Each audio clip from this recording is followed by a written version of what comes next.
నమస్తే స్వరాజ్ న్యూస్ కు స్వాగతం. హుజూరాబాద్ డివిజన్ పరిధిలో కాంగ్రెస్ హుజూరాబాద్ ఇన్ఛార్జ్ ప్రణవ్ ఇంటింటికి తిరుగుతూ విస్తృతంగా ప్రచారం నిర్వహిస్తున్నారు.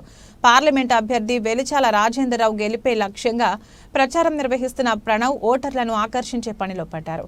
గడప గడపకు తిరుగుతూ కాంగ్రెస్ మేనిఫెస్టో కరపత్రాలను పంచుతూ పెద్దలు, వృద్ధులతో, యువకులు, ఉద్యోగులతో మాట్లాడుతూ కాంగ్రెస్ చేపడుతున్న సంక్షేమ పథకాలు, చేపట్టబోయే పథకాలను వివరిస్తూ ఓట్లు అభ్యర్థిస్తున్నారు. బీజేపీ ప్రభుత్వం జిల్లాకు చేసింది ఏమీ లేదని, బండి సంజయ్ రాష్ట్ర అధ్యక్షునిగా ఉండి ₹1 నిధులు తీసుకురాలేకపోయారని ఆరోపించారు.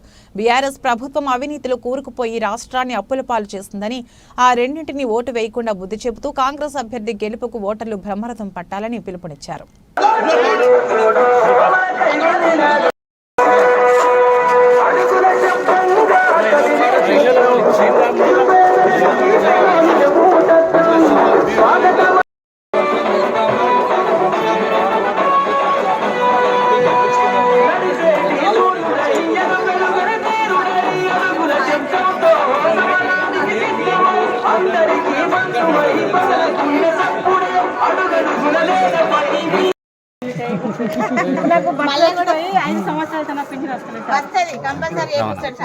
ప్రజాపాలన పెట్టుకున్నారమ్మా వచ్చిన తర్వాత